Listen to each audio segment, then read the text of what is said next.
नमस्कार दोस्तों, उम्मीद है आप लोग अच्छे से होंगे। अगर आप इस चैनल पर नए हैं तो कृपया इस चैनल को सब्सक्राइब कर दें, बेल आइकन नोटिफिकेशन पर क्लिक कर दें और वीडियो को लाइक एंड शेयर जरूर कर दें ताकि समय-समय पर आपके समक्ष और भी बेहतरीन वीडियोस बनाने का हमें मौका मिलता रहे। दोस्तों, माननीय सुप्रीम कोर्ट ने 23 अगस्त 2023 को एक रिपोर्टेबल जजमेंट जो है वो प्रोनाउंस की है, जो कि criminal appeal number 825 to 826 of 2022 है, जिसमें appellant versus state of Uttar Pradesh का ये केस है।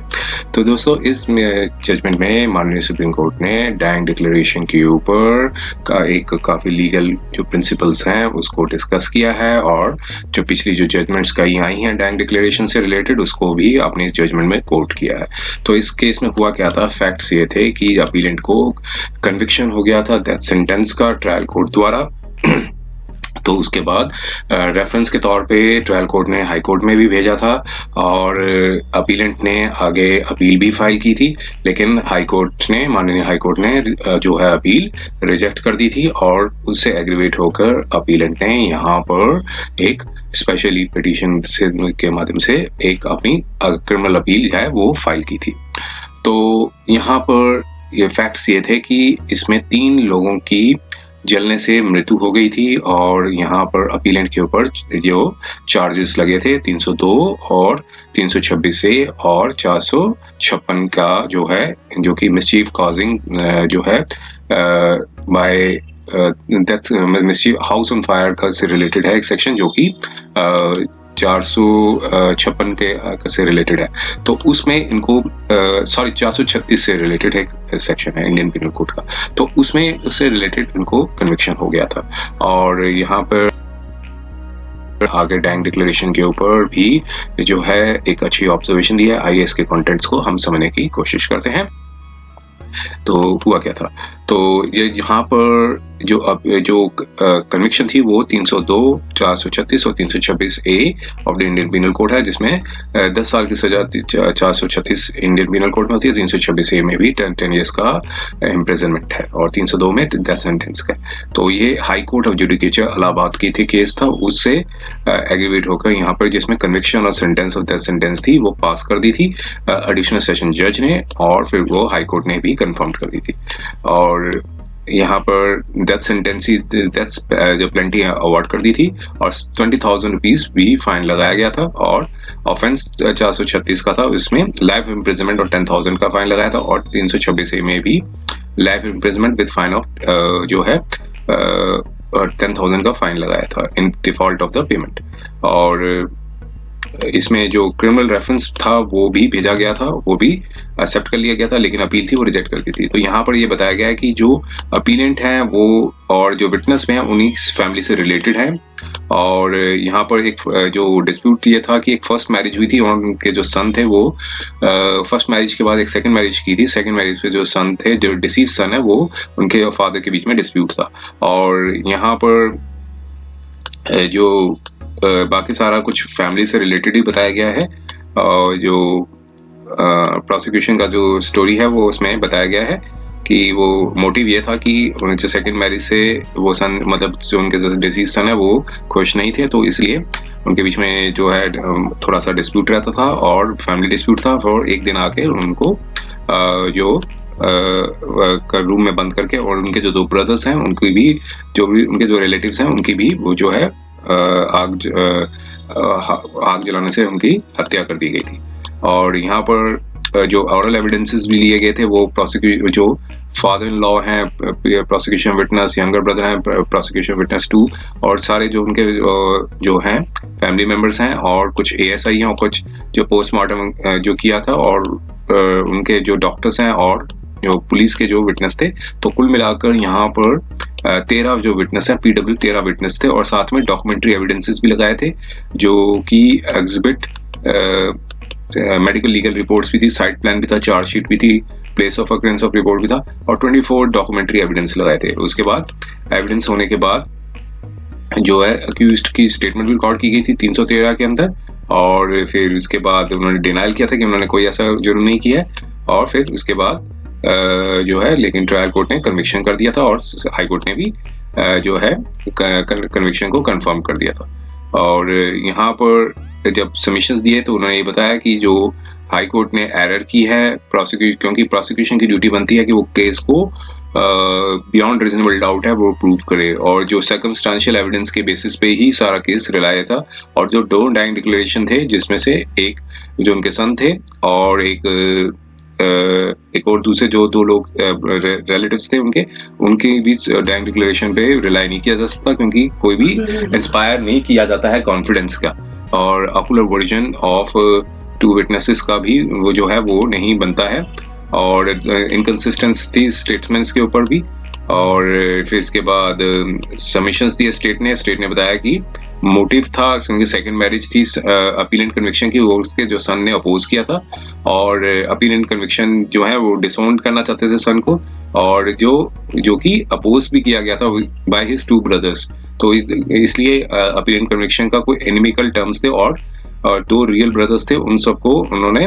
जो उनकी हत्या कर दी गई थी। और इसलिए नीचे की जो कोर्ट्स ने राइटफुली बिलीव किया है डायरेक्ट डिक्लेरेशन को, ट्रस्टी है, ट्रस्ट वर्दी है वो। और ऑरल एविडेंसेस का भी स्कैन किया माननीय कोर्ट ने, और ऑरल एविडेंसेस करने के बाद क्रॉस एग्जामिनेशंस की भी स्टेटमेंट्स थी उसको भी स्कैन किया, और फिर उसके बाद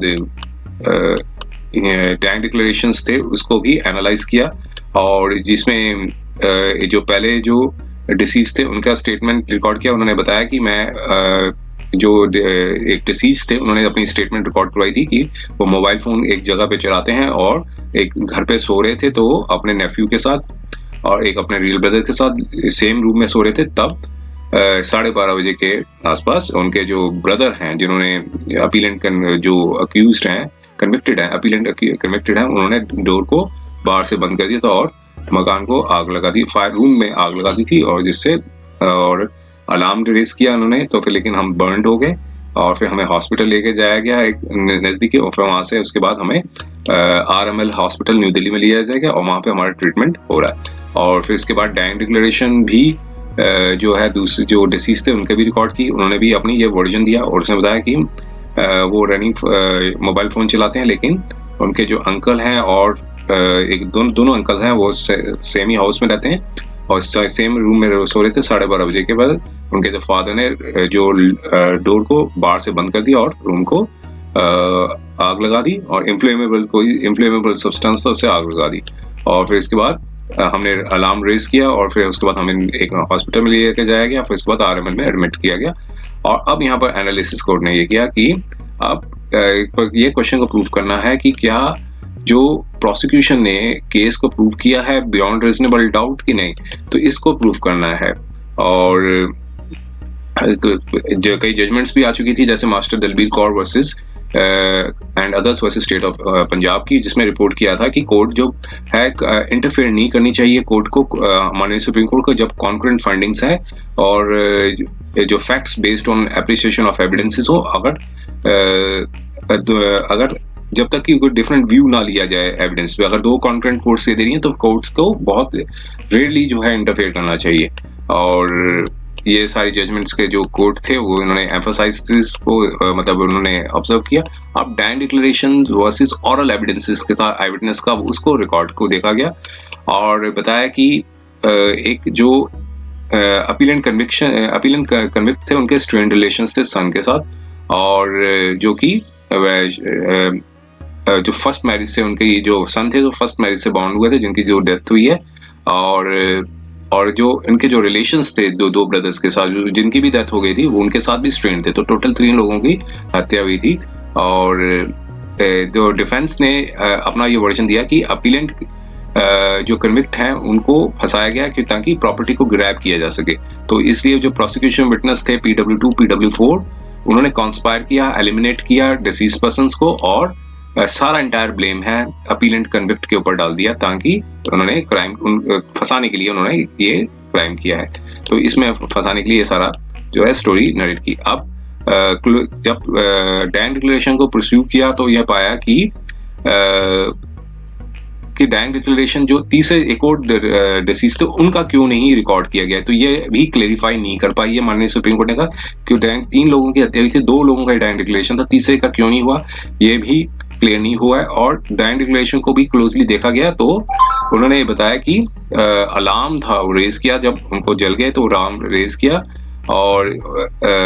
रूम से उनको नेबर ने बाहर से निकाला। अब कौन थे नेबर और जिस डाइंग डिक्लेरेशन में किस नेबर के बारे में बताया गया है ये क्लियर नहीं किया गया है। और डाइंग डिक्लेरेशन ने एक भी बात नहीं बताई है कि जो प्रोसिक्यूशन विटनेस थे PW2 वो प्रेजेंट थे और प्रोसिक्यूशन विटनेस 4 थे वो भी प्रेजेंट थे। तो विटनेस जो दोनों विटनेस थे उन्होंने फिगर आउट नहीं किया इन 2 डाइंग डिक्लेरेशंस पे। तो ये बोर्ड डाइंग जो यहाँ से पता चलता है कि जो दोनों डाइंग डिक्लेरेशंस हैं वो क्लियरली स्टेटेड कि आफ्टर ये पता चलता है कि जो काफी लंबे समय के बाद जो नेबर हैं वो आए थे, वो रेस्क्यू करके जो मकान में जो कमरे में रूम में आग लग रही थी उसको उनको रेस्क्यू करके ले गए थे। और इसके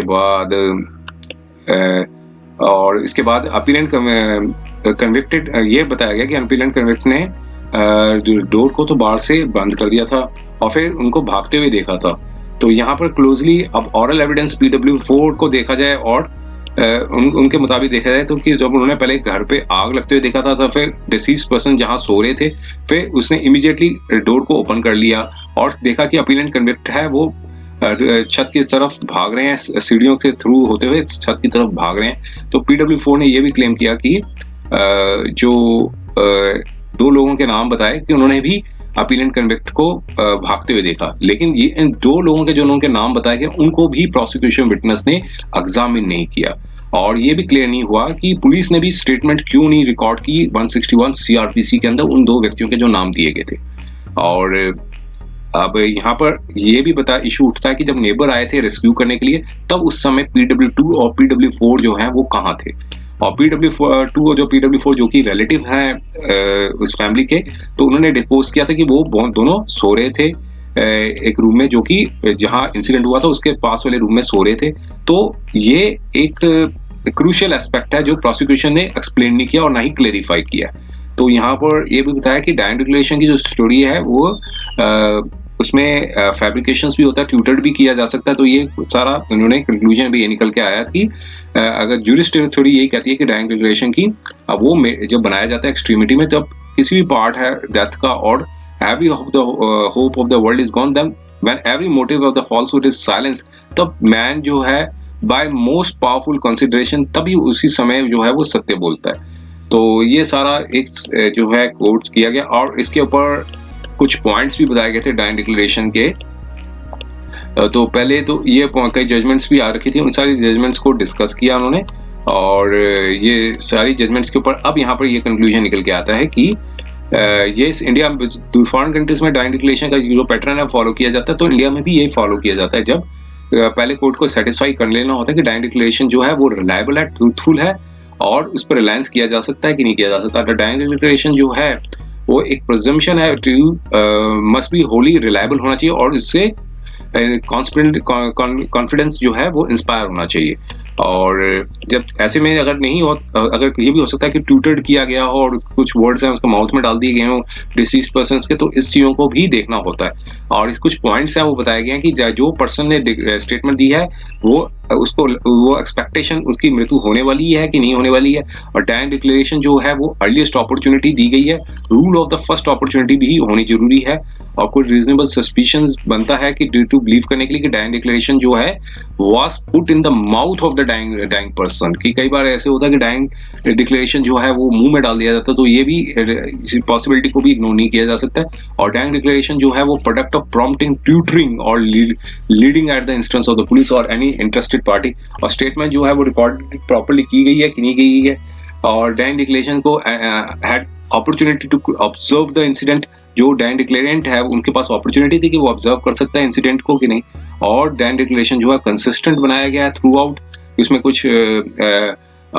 बीच में जो है लैक्यूना या कुछ ऐसा तो नहीं है, ऐसी सारी चीजें देखनी होती हैं। डाइंग डिक्लेरेशन जो वॉलंटरी दिया गया है, अगर मल्टीपल डाइंग डिक्लेरेशन है तो ये क्या जो पहला जो डाइंग डिक्लेरेशन था वो ट्रूथ है, कंसिस्टेंट है विद दी अनदर अदर डाइंडिकेशन एक और दिया गया है तो उसके साथ कंसिस्टेंट है कि नहीं है। तो अगर कोई इंजरीज नहीं है वो इम्पॉसिबल फॉर द, अगर एज पर द इंजरीज कई बार ऐसा होता है कि इम्पॉसिबल हो जाता है कि डिसीज को डाइंग डिक्लेरेशन की वजह से। तो यहाँ पर बताया कि जो बेनिफिट ऑफ डाउट है वो हमेशा अक्यूज्ड के फेवर में रहता है, और अगर डाइंग डिक्लेरेशन दिया गया है तो वो एक सब्सटेंशियल पीस ऑफ एविडेंस जरूर होता है, लेकिन ये वॉलंटरी होना चाहिए और ट्रूथफुल होना चाहिए, और विक्टिम जो है वो फिट स्टेट ऑफ माइंड में भी होना चाहिए। ऐसे नहीं कि it's not enough for the court to say कि डाइंग डिक्लेरेशन जो है वो रिलायबल है और अक्यूज जो का नाम लिया गया है dying declaration as an assailant के तौर पे। तो ये सारे पॉइंट्स को देखने के बाद कोर्ट ने सारी चीज़ों को कंसिडर किया कि उस समय तो काफ़ी उनको इंजरीज हो चुकी थी, तो इसलिए अपील्स को साथ में जो प्रोसिक्यूशन विटनेस थे उन्होंने ये भी पाया कि ये भी कोई इंस्पायर नहीं करता है इस कॉन्फिडेंस से, कि उनके स्टेटमेंट में भी कोई कॉन्फिडेंस नहीं इंस्पायर हो रहा है। तो इसलिए प्रोसिक्यूशन जो है कोर्ट ने कहा हम सेटिस्फाइड नहीं हो पाए कि जो प्रोसिक्यूशन जो है वो केस को बियॉन्ड रीजनेबल डाउट प्रूव कर सका हो। इस सारे ग्राउंड्स को देखते हुए अपील को अलाउ कर दिया और अपीलेंट कन्विक्ट को अक्विट कर दिया फ्रॉम जो भी चार्जेस लगे हुए थे, सारे चार्जेस को अक्विट कर दिया, और इसलिए directed to release forthwith unless provided he is not connection with any other case. तो इसी केस में अगर उनकी कोई जरूरत नहीं है तो इसलिए उनको इमीडिएट जो है वो अक्विट कर दिया और रिलीज कर दिया। तो ये जजमेंट थी 23 अगस्त 2023 की। तो ये था वीडियो। उम्मीद है ये वीडियो आपको पसंद आया होगा। अगर ये वीडियो आपको पसंद आया है तो कृपया इस चैनल को सब्सक्राइब कर दें, बेल आइकन नोटिफिकेशन पर क्लिक कर दें और वीडियो को लाइक एंड शेयर जरूर कर दें, ताकि समय समय पर आपके समक्ष और भी बेहतरीन वीडियोस बनाने का हमें मौका मिलता रहे। समय देने के लिए बहुत बहुत धन्यवाद।